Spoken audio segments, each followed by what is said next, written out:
राम मंदिर जिस दे निर्माण लई प्रधानमंत्री नरेंद्र मोदी ने भूमि पूजन बाद नींह पत्थर रखे है।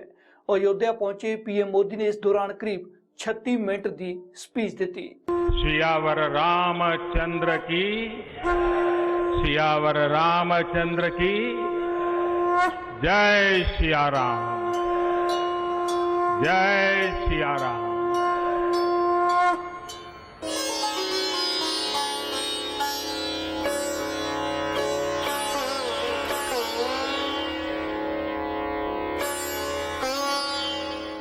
राम मंदिर के निर्माण लई भूमि पूजन बाद प्रधानमंत्री नरेंद्र मोदी ने नींह पत्थर रख दिता है। सियावर रामचंद्र की, सियावर रामचंद्र की जय सिया राम, जय सिया राम। शरदा के सैलाब च डूबे इन्हां जयकारियां बाद प्रधानमंत्री नरेंद्र मोदी ने अपना संबोधन शुरू किया। सब तो पहला प्रधानमंत्री ने देशवासियों को बधाई दी।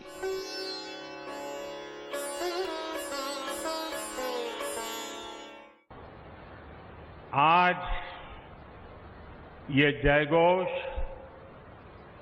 सिर्फ सियाराम की नगरी में ही नहीं सुनाई दे रहा, बल्कि इसकी गूंज पूरे विश्व भर में है।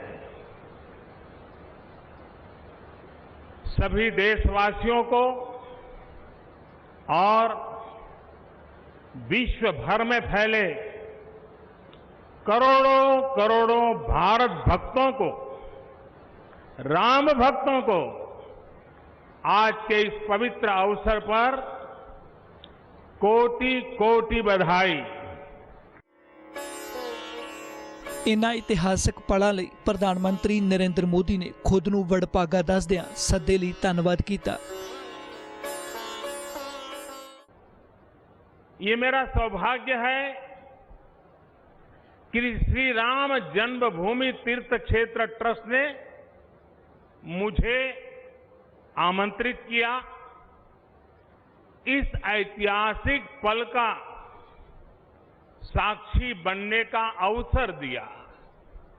मैं इसके लिए हृदयपूर्वक श्री राम जन्मभूमि तीर्थ क्षेत्र ट्रस्ट का आभार व्यक्त करता हूं। प्रधानमंत्री नरेंद्र मोदी ने समागम नूं इतिहासक दसदिआं कहा कि देश अज भावुक है। आज भगवान भास्कर के सानिध्य में सरयू के किनारे एक स्वर्णिम अध्याय रच रहा है। कन्याकुमारी से क्षीर भवानी तक,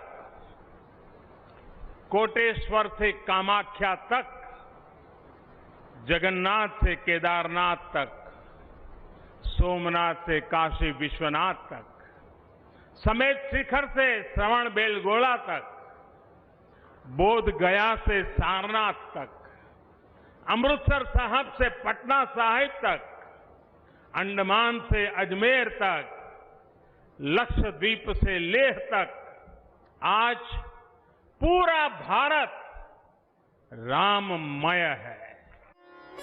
पीएम मोदी ने कहा कि टाट अते टेंट दे थले रहे रामलला लई हुण शानदार मंदिर बनेगा। इन्हां पलां लई पूरा देश रोमांचित है। महानुभावों, बरसों से टाट और टेंट के नीचे रहे हमारे रामलला के लिए अब एक भव्य मंदिर का निर्माण होगा। टूटना और फिर उठ खड़ा होना सदियों से चल रहे इस व्यतिक्रम से राम जन्मभूमि आज मुक्त हुई है। मेरे साथ एक बार फिर बोलिए, जय सिया राम, जय सिया राम। प्रधानमंत्री नरेंद्र मोदी ने कहा कि हुण सदियां दी उड़ीक खत्म हो गई है। ये तप, त्याग अते संकल्प का प्रतीक है। हमारे स्वतंत्रता आंदोलन के समय कई पीढ़ियों ने अपना सब कुछ समर्पित कर दिया था। गुलामी के कालखंड में कोई ऐसा समय नहीं था जब आजादी के लिए आंदोलन न चला हो। देश का कोई भूभाग ऐसा नहीं था जहां आजादी के लिए बलिदान न दिया गया हो। 15 अगस्त का दिन उस अथाह तप का लाखों बलिदानों का प्रतीक है। स्वतंत्रता की उस उत्कंठ इच्छा, उस भावना का प्रतीक है। ठीक उसी तरह राम मंदिर के लिए कई सदियों तक कई पीढ़ियों ने अखंड अविरत एक निष्ठ प्रयास किया है। आज का ये दिन उसी तप, त्याग और संकल्प का प्रतीक है। इस मौके पीएम मोदी ने राम मंदिर ਲਈ ਅੰਦੋਲਨ ਦਾ ਜ਼ਿਕਰ ਕਰਦਿਆਂ ਸੰਘਰਸ਼ਕਾਰੀਆਂ ਨੂੰ ਸਿਰ ਝੁਕਾ ਕੇ ਨਮਨ ਕੀਤਾ। राम मंदिर के लिए चले आंदोलन में अर्पण भी था, तर्पण भी था, संघर्ष भी था, संकल्प भी था। जिनके त्याग, बलिदान और संघर्ष से आज ये स्वप्न साकार हो रहा है, जिनकी तपस्या राम मंदिर में नींव की तरह जुड़ी हुई है, मैं उन सब लोगों को 130 करोड़ देशवासियों की तरफ से सर झुका करके नमन करता हूं। ਪ੍ਰਧਾਨ ਮੰਤਰੀ ਨੇ ਰਾਮ ਦੀ ਸ਼ਕਤੀ ਦੀ ਮਹਿਮਾ ਕਰਦਿਆਂ ਅਤੀਤ ਦਾ ਵੀ ਜ਼ਿਕਰ ਕੀਤਾ। क्या कुछ नहीं हुआ? अस्तित्व मिटाने का हर कोई प्रयास हुआ, बहुत हुआ, लेकिन राम आज भी हमारे मन में बसे हैं, हमारी संस्कृति के आधार है। श्री राम भारत की मर्यादा है। श्री राम मर्यादा पुरुषोत्तम है। इसी आलोक में अयोध्या में राम जन्मभूमि पर श्री राम के इस भव्य दिव्य मंदिर के लिए आज भूमि पूजन हुआ है। पीएम मोदी ने कहा कि मंदिर युगां युगां तक मानवता के लिए आस्था का प्रतीक रहेगा। हमारी राष्ट्रीय भावना का प्रतीक बनेगा और ये मंदिर करोड़ों करोड़ लोगों की सामूहिक संकल्प शक्ति का भी प्रतीक बनेगा। ये मंदिर आने वाली पीढ़ियों को आस्था, श्रद्धा और संकल्प की प्रेरणा देता रहेगा। इस मौके प्रधानमंत्री नरेंद्र मोदी ने मंदिर बनने बाद आर्थिक पक्षों भी लोगों के विकास की गल की। इस मंदिर के बनने के बाद अयोध्या की सिर्फ भव्यता ही नहीं बढ़ेगी, इस क्षेत्र का पूरा अर्थतंत्र भी बदल जाएगा। यहां हर क्षेत्र में नए अवसर बनेंगे, हर क्षेत्र में अवसर बढ़ेंगे। सोचिए, पूरी दुनिया से लोग यहां आएंगे। पूरी दुनिया प्रभु राम और माता जानकी का दर्शन करने आएगी। कितना कुछ बदल जाएगा यहां।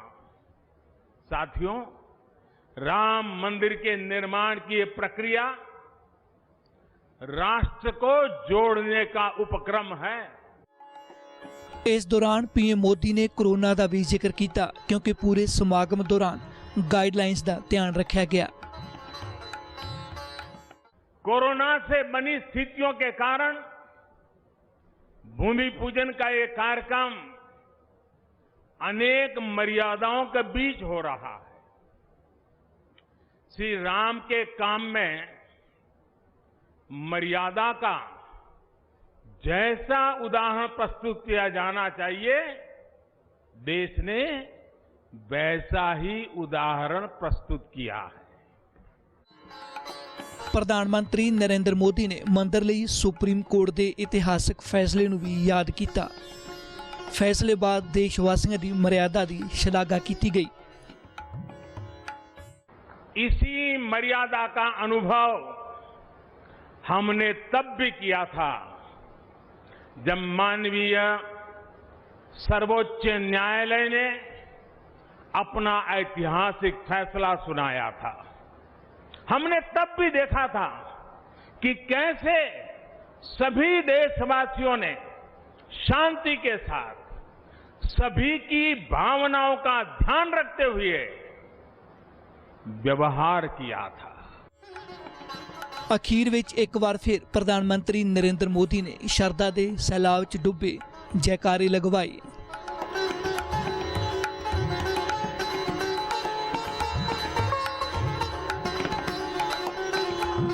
सभी देशवासियों को एक बार फिर कोटि कोटि बधाइयां। मेरे साथ पूरे भक्ति भाव से बोलिए, सियापति रामचंद्र की, सियापति रामचंद्र की, सियापति रामचंद्र की। बहुत बहुत धन्यवाद। फिलहाल हुण समय एक ब्रेक दा ते ब्रेक तो बाद मुड़ होने जल्द हाजिर।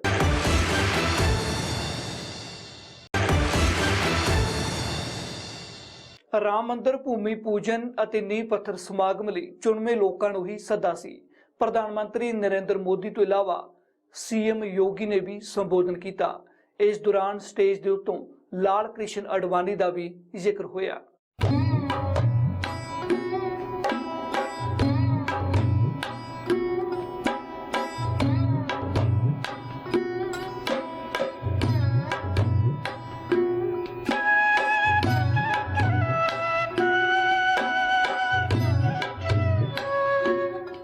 राम मंदिर के भूमि पूजन ਅਤੇ ਨੀਂਹ पत्थर समागम दौरान प्रधानमंत्री नरेंद्र मोदी तो पहला उत्तर प्रदेश के मुख्य मंत्री योगी आदित्यनाथ ने संबोधन किया। सीएम योगी ने इसनूं लोकतांत्रिक हितां की रक्षा करदिआं अगे वधण का कदम दस्सिआ।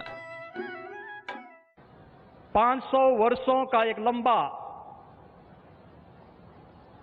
बड़ा और कड़ा संघर्ष, साधना, लेकिन भारत के लोकतांत्रिक मूल्यों, भारत की न्यायपालिका और भारत की कार्यपालिका की ताकत शांतिपूर्ण ढंग से, लोकतांत्रिक पद्धति से और संविधान सम्मत तरीके से समस्याओं का समाधान कैसे हो सकता है। आदरणीय प्रधानमंत्री जी के नेतृत्व में भारत ने दुनिया की सभी ताकतों को इस बात का एहसास कराया है और यह दिन हम सबको, पूरे भारतवासियों को इस शुभ घड़ी का एहसास कराने के लिए,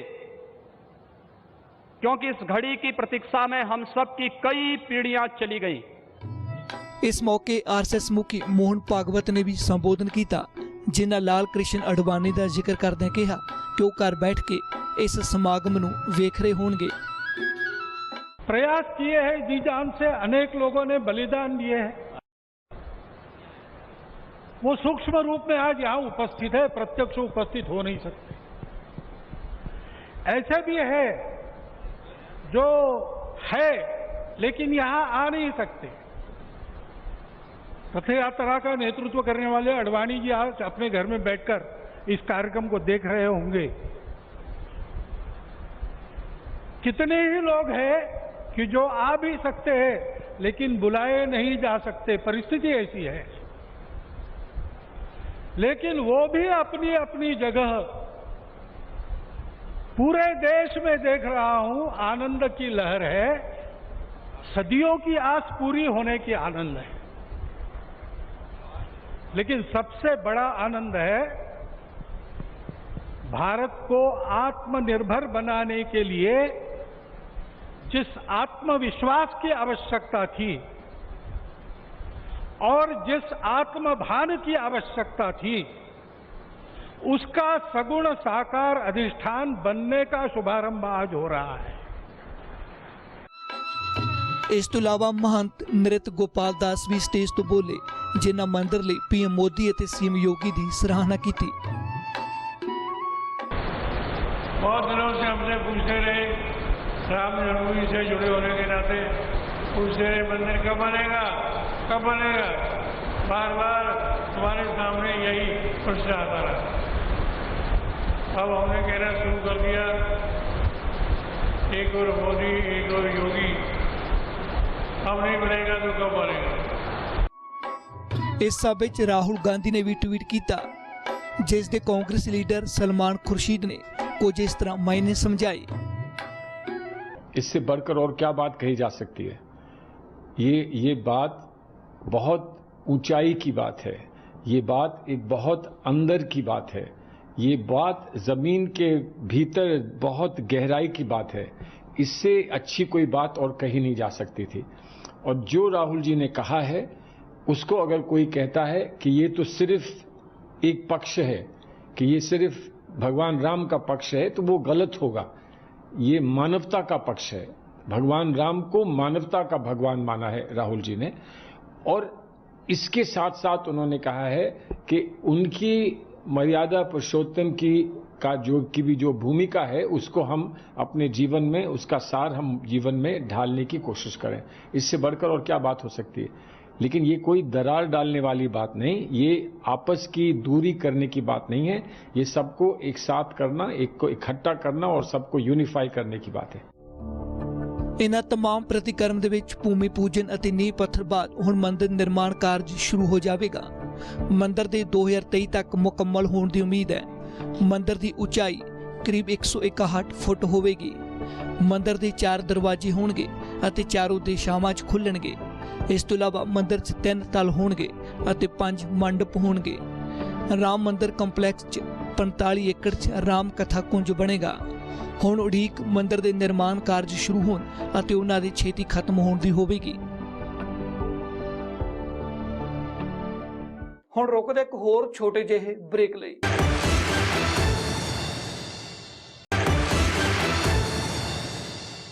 अयोध्या विवाद जिन्ना ही पुराना है, उन्ना ही ये मामला उलझा होया भी सी।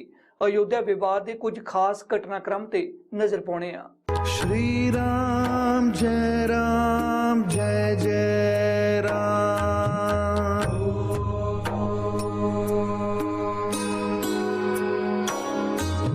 श्री राम जय जय राम। अयोध्या विवाद कई दहाकिਆਂ ਤੋਂ ਚੱਲਦਾ ਆ ਰਿਹਾ ਸੀ। ਵਿਵਾਦਤ ਜ਼ਮੀਨ ਤੇ ਮਸਜਿਦ ਰਹੇਗੀ ਜਾਂ ਮੰਦਰ ਬਣੇਗਾ, ਇਹ ਤੈਅ ਕਰਨ ਤੇ ਸਦੀਆਂ ਬੀਤ ਗਈਆਂ। ਅਖੀਰ ਹੁਣ ਮੰਦਰ ਬਣ ਜਾ ਰਿਹਾ ਹੈ, ਜਿਸ ਦੇ ਲਈ ਪ੍ਰਧਾਨ ਮੰਤਰੀ ਨਰਿੰਦਰ ਮੋਦੀ ਨੇ ਭੂਮੀ ਪੂਜਨ ਬਾਅਦ ਨੀਂਹ ਪੱਥਰ ਰੱਖ ਦਿੱਤਾ ਹੈ। ਪਰ ਇਸ ਦਿਨ ਪਿੱਛੇ ਲੰਬੀ ਉਡੀਕ ਹੈ। 1528 ਵਿੱਚ ਬਾਬਰ ਦੇ ਸੈਨਾਪਤੀ ਮੀਰ ਬਾਕੀ ਨੇ ਬਾਬਰੀ ਮਸਜਿਦ ਬਣਵਾਈ।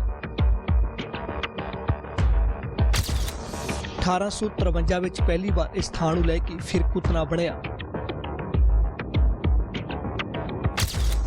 1885 ਵਿੱਚ ਫੈਜ਼ਾਬਾਦ ਕੋਰਟ ਨੇ ਪੂਜਾ ਲਈ ਅਰਜ਼ੀ ਖਾਰਜ ਕੀਤੀ। 1949 ਵਿੱਚ ਰਾਮ ਦੀ ਮੂਰਤੀ ਰੱਖੀ ਗਈ। ਦੋਵੇਂ ਧਿਰਾਂ ਕੋਰਟ ਗਈਆਂ। 1986 ਵਿੱਚ ਫੈਜ਼ਾਬਾਦ ਕੋਰਟ ਨੇ ਹਿੰਦੂਆਂ ਨੂੰ ਪੂਜਾ ਦੀ ਆਗਿਆ ਦਿੱਤੀ। 1992 ਵਿੱਚ ਕਾਰ ਸੇਵਕਾਂ ਨੇ ਵਿਵਾਦਿਤ ਢਾਂਚੇ ਨੂੰ ਢਾਹ ਦਿੱਤਾ। ਦੇਸ਼ 'ਚ ਦੰਗੇ ਹੋਏ। 2003 ਵਿੱਚ ਹਾਈ ਕੋਰਟ ਦੇ ਨਿਰਦੇਸ਼ ਤੇ ASI ਨੇ ਖੁਦਾਈ ਕੀਤੀ। 2010 ਵਿੱਚ ਇਲਾਹਾਬਾਦ ਹਾਈ ਕੋਰਟ ਨੇ 3 ਪੱਖਾਂ ਨੂੰ ਬਰਾਬਰ ਜ਼ਮੀਨ ਵੰਡ ਦਿੱਤੀ। 2011 ਵਿੱਚ ਤਿੰਨੇ ਪੱਖ ਸੁਪਰੀਮ ਕੋਰਟ ਗਏ। ਹਾਈ ਕੋਰਟ ਦੇ ਫੈਸਲੇ ਤੇ ਰੋਕ ਲੱਗੀ। ਇਹ ਪੂਰਾ ਘਟਨਾਕ੍ਰਮ ਹੈ ਜੋ ਪਿਛਲੇ ਕਈ ਦਹਾਕਿਆਂ ਦੌਰਾਨ ਵਾਪਰਿਆ। 9 ਨਵੰਬਰ 2019 ਨੂੰ ਦੇਸ਼ ਦੀ ਸਰਵਉੱਚ ਅਦਾਲਤ ਨੇ ਇਸ ਮਸਲੇ ਨੂੰ ਨਿਬੇੜਿਆ। ਅਯੋਧਿਆ ਦੀ ਵਿਵਾਦਤ ਜ਼ਮੀਨ ਤੇ ਮੰਦਿਰ ਬਣੇਗਾ। ਭੂਮੀ ਪੂਜਨ ਅਤੇ ਨੀਂਹ ਪੱਥਰ ਦੌਰਾਨ ਪ੍ਰਧਾਨ ਮੰਤਰੀ ਨਰਿੰਦਰ ਮੋਦੀ ਨੇ ਸੁਪਰੀਮ ਕੋਰਟ ਦੇ ਇਸ ਫੈਸਲੇ ਨੂੰ ਵੀ ਯਾਦ ਕੀਤਾ। इसी मर्यादा का अनुभव हमने तब भी किया था जब मानवीय सर्वोच्च न्यायालय ने अपना ऐतिहासिक फैसला सुनाया था।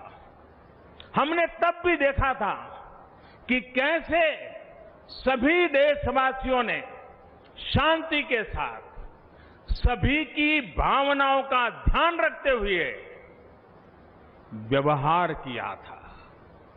आज भी हम हर तरफ वही मर्यादा देख रहे हैं।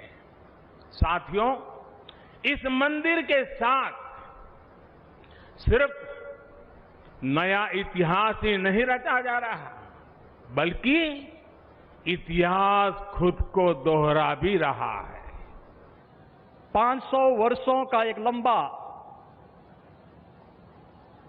बड़ा और कड़ा संघर्ष, साधना, लेकिन भारत के लोकतांत्रिक मूल्यों, भारत की न्यायपालिका और भारत की कार्यपालिका की ताकत शांतिपूर्ण ढंग से, लोकतांत्रिक पद्धति से और संविधान सम्मत तरीके से समस्याओं का समाधान कैसे हो सकता है। आदरणीय प्रधानमंत्री जी के नेतृत्व में भारत ने दुनिया की सभी ताकतों को इस बात का एहसास कराया है और यह दिन हम सबको, पूरे भारतवासियों को इस शुभ घड़ी का एहसास कराने के लिए,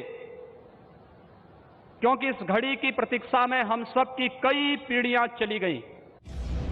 PM ਮੋਦੀ ਅਤੇ CM ਯੋਗੀ ਦੇ ਬਿਆਨ ਦੱਸ ਰਹੇ ਨੇ ਕਿ ਸੁਪਰੀਮ ਕੋਰਟ ਦਾ ਫੈਸਲਾ ਕਿੰਨਾ ਮਹੱਤਵਪੂਰਨ ਸੀ। ਇਸ ਫੈਸਲੇ ਨੇ ਇੱਕ ਲੰਬੇ ਵਿਵਾਦ ਨੂੰ ਖਤਮ ਕੀਤਾ। ਅਖੀਰ ਹੁਣ ਮੰਦਿਰ ਬਣ ਜਾ ਰਿਹਾ ਹੈ।